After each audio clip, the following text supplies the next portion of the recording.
Hey there, I'm Nicole Ringgold. Last week I showed you how to create your own cabochon using natural stones and how to set that in a bezel.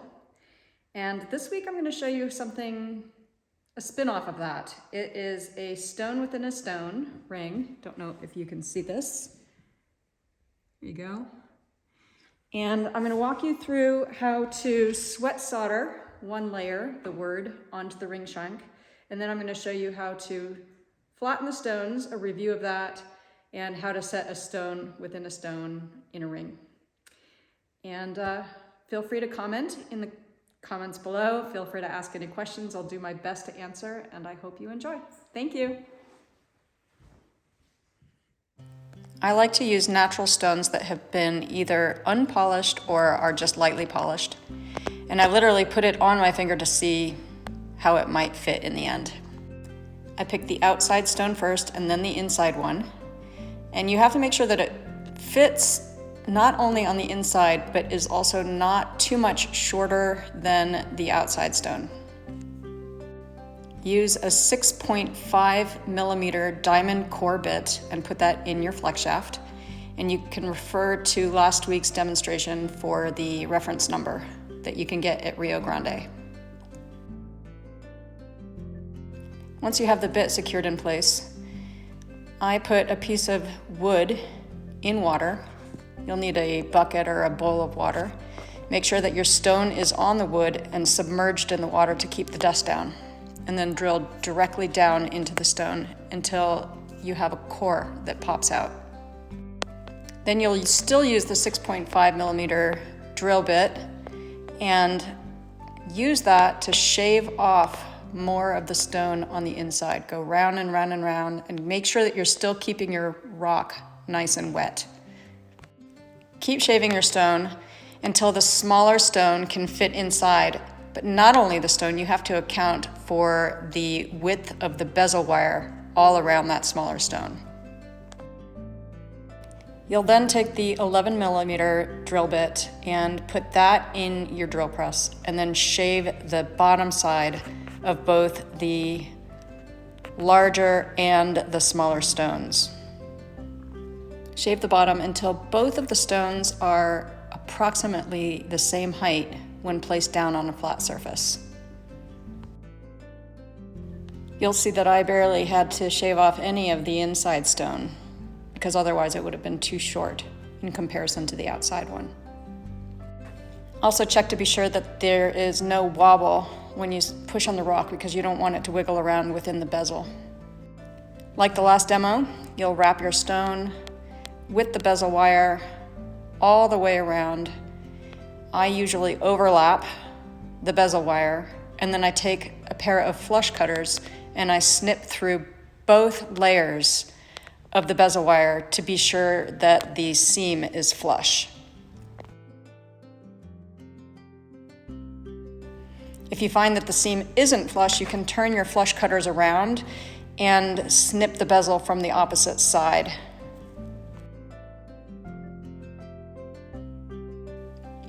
And then, of course, be sure to do that for both the inside and then again for the outside stone.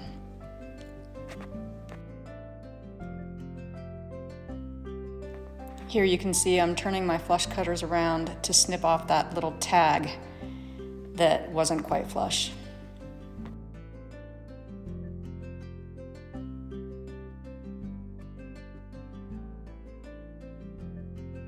With every step, I test and test and test to be sure that everything fits nice and snug. So here's the bezel, the outside stone, the next bezel, and the inside stone, and you want to be sure it all fits. Of course, it's not soldered together, so it's going to be a snug fit now, but at least it works. In this next shot, I have the word breathe. I pierced and sawed 22 gauge sterling silver sheet, and here's my ring shank. To make this open ring shank, I took a piece of paper, folded it in half, drew the image, and then I put it on a piece of 22 gauge sterling silver sheet and sawed that out. And then I annealed and pickled it, which is why it's white.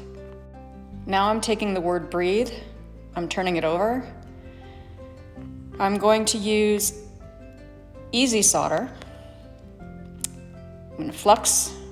I'm going to sweat the easy solder onto the back of the word.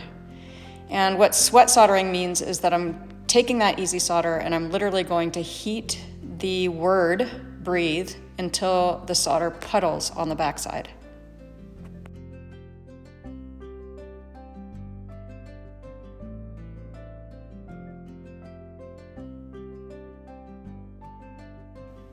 Depending on which torch you use, if you're using a Little Smith, I have an oxygen propane torch, you definitely don't need much heat. That word is pretty darn vulnerable.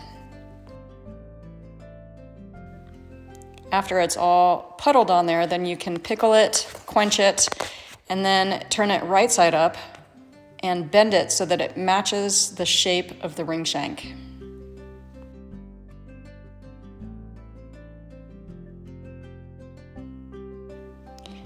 Then you'll take the 2 layers and you make sure that they're fluxed, and I like to put them in a third hand to clamp them together.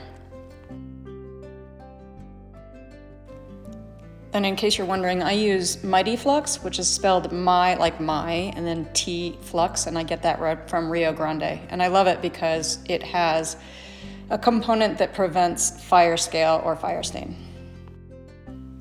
So then I take my torch, turn it on, and I heat the underside, the inside and the underside of the ring shank, focusing on the mass.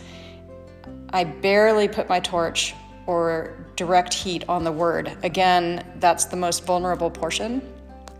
But I'm also watching to make sure that the color of the silver is going from white to yellow, and that yellow, keep in mind, means solder flow point. So I'm going to be heating until the white, which means pickled, annealed, pickled, clean, and then there's the yellow, which means solder flow point. And there you can see what it's going to look like. While your ring shank's sitting in the pickle, you'll flux your bezel wires and then use hard solder. And I sweat solder the hard solder onto both of the bezel seams. I heat the bezel like a pendulum, going back and forth across the front, starting a little bit further, getting closer and closer to the seam until then I go and work directly on the seam. The solder drops down. Remember, solder follows heat. Looks like I needed to turn up my torch here. It wasn't hot enough. See the solder sitting right on top? So now I'm going to draw it down into the seam, and then I heat the inside from the inside to draw the solder through to be sure that it's a nice, clean solder joint. And then repeat that on the inside bezel wire. In this next shot, you'll see that I have a piece of 22 gauge sterling silver sheet that I already annealed and pickled, which is why it's white. I'll take the outside bezel wire, make sure that it fits the stone, and then I will take that and I'll put it on my sheet, make sure that I have fluxed. Oops, get it unstuck there. Place it, make sure that you've got it facing the right side up. I've fluxed and now I'm using medium solder. I situated it on a tripod which is sold by Lion Punch Forge. And now I'm going to be heating from below, watching again the silver go from white to yellow. And a reminder that the yellow means solder flow point. So watch as it's starting to turn yellow and the solder will flow.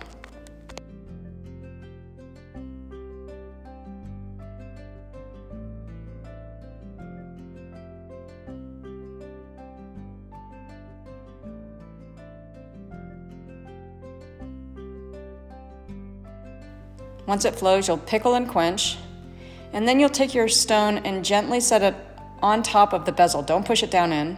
Take a Sharpie and mark the inside of where you've shaved out the rock. And here you're going to want to do some testing. You're going to want to make sure that you put the inside bezel wire in place.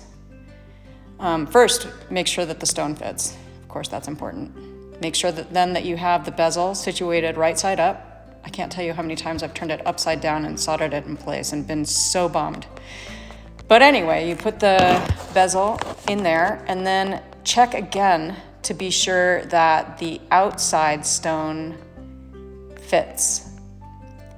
Before you set it, it's not too late. You can always take it back to the drill press and shave off more of the inside of the stone if you need to. Once I have it on the tripod, I'm checking again. Okay, so then you flux, and then you put, again, medium solder onto the inside of the bezel. And then, again, I'm gonna be watching the silver turn from white after it's been pickled and quenched and fluxed. And I'm watching for the silver to turn yellow, which means solder flow point.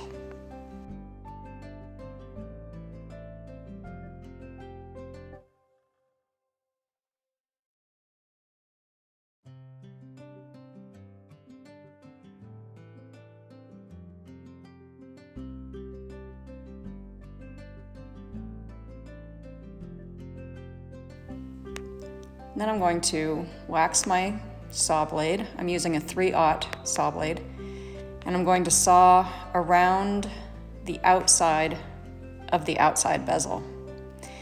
And if you can see my saw, it's pointing directly up and down. It's not angled, because if I angle it, I might be worried that I will saw into the bezel and create a hole, which of course I don't want.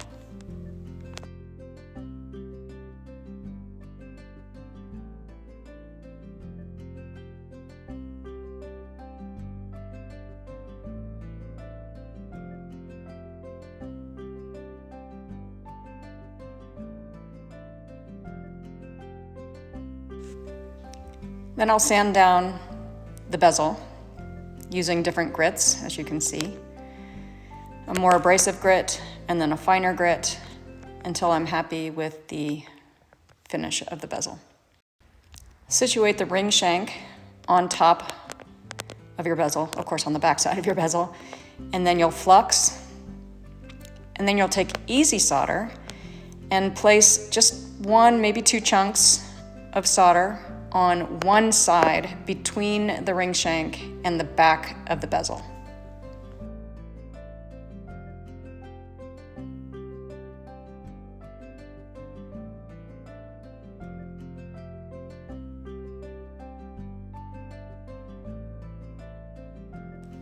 Turn on your torch, and then you'll heat the entire mass, not just the opposite side of where the solder is. You're gonna wanna heat the entire mass, watching the color, again, going from white to yellow. And as soon as it starts to have that yellow hue, then I take my torch and go to exactly where I want the solder to flow. So you'll see I am heating the whole thing, and then I'm gonna go to the opposite side, there it goes, to draw the solder through to exactly where I want it to be. Here I wanna show you the black versus the white of the silver. The black means that there's no more flux. I burnt that off. Then I pickle and quench, and then I use an annealing flame to heat my piece, and then I throw it in room temperature liver of sulfur. I leave it at room temperature because that way it lasts longer. If you heat the liver of sulfur, unfortunately, it only lasts for like 1 day.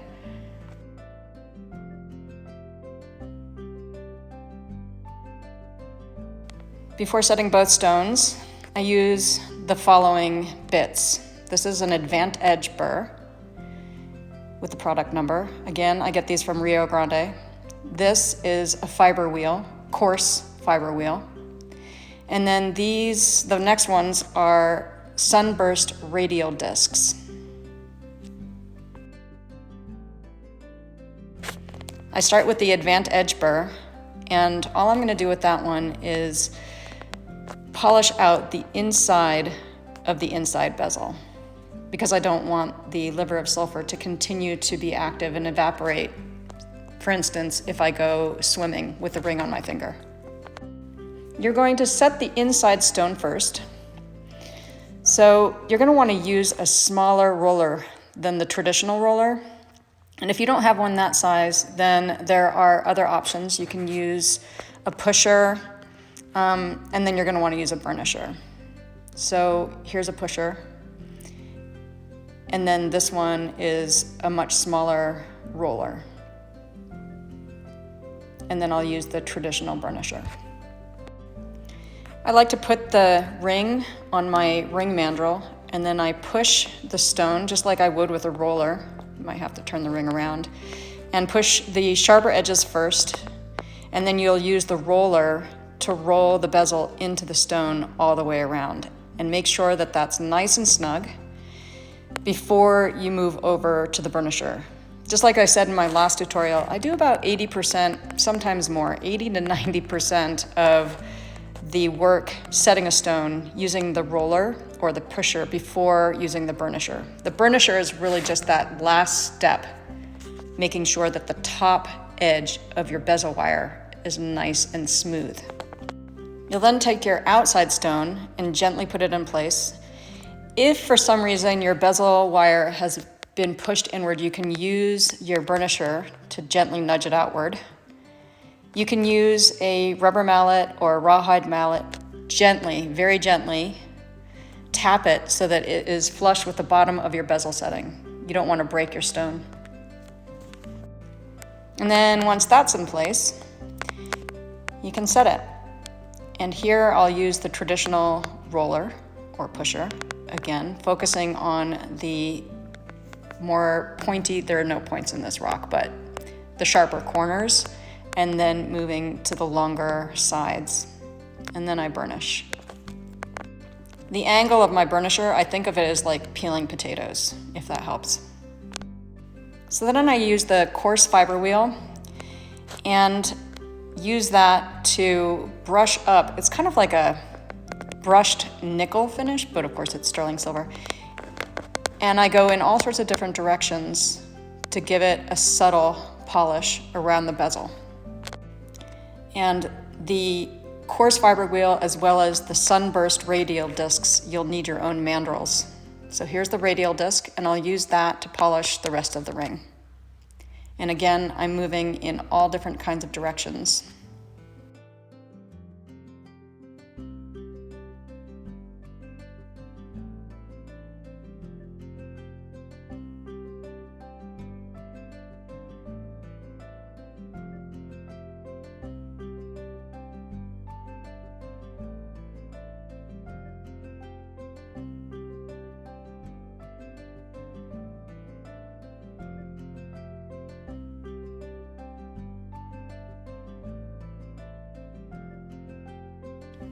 Once you finish polishing your ring with the radial discs, you'll wash with mild soap and water.